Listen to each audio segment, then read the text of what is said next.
Today we will explain a recent grievance settlement between SWAPA and the company. The grievance concerned the encroachment of non-voluntary flying into golden days off. There's a lot to this settlement, so we're going to divide this tip into two parts. SWAPA took issue with the company assigning additional flying to a pilot that forced them into an overnight on a day in which they had placed a GDO. We wanted to stop this practice and codify the options for pilots in the event an RON into a GDO is unavoidable or if crew scheduling seeks their help with a voluntary flying on their GDO. This settlement clarifies current language in Section 6C 3G in three key areas. First, it better explains the options and procedures in the event an unscheduled overnight into a GDO is unavoidable. Second, it details your options in the case the overnight into the GDO is avoidable. And finally, it clarifies how the determination between avoidable and unavoidable is to be made. Let's first look at the language concerning unavoidable overnights.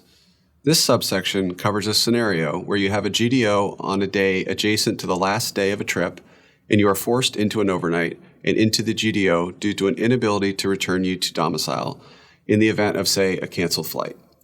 In this case, the day after the unscheduled overnight, you will be placed on the earliest arriving deadhead or deadheads back to domicile.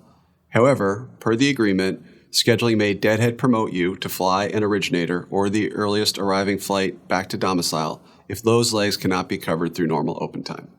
Also, you may be offered on a voluntary basis additional uncovered flying besides the originator on the GDO itself.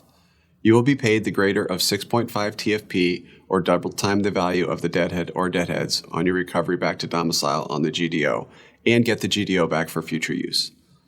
This subsection also includes an important caveat that gives you the opportunity to be released prior to the unscheduled overnight and the next day's deadhead or flying in order that you may coordinate your own travel to wherever it is you want to go.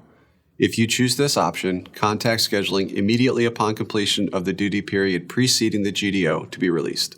At that point, you are released from flying, but you have the option to keep the hotel room.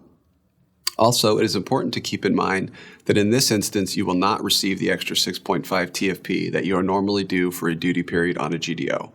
Overall, this option reinforces our aim to ensure any duty on a GDO is voluntary. This settlement also contains a section recognizing the option of self-notifying through CWA or other mobile apps and further defines a process in the off chance that you self-notify by mistake. In that case, you would contact scheduling immediately and either be placed back on your previously accepted assignment or deadheaded to domicile. That's it for part 1 on the GDO settlement. Tune in next time for several examples of how the settlement applies online and for the exciting conclusion.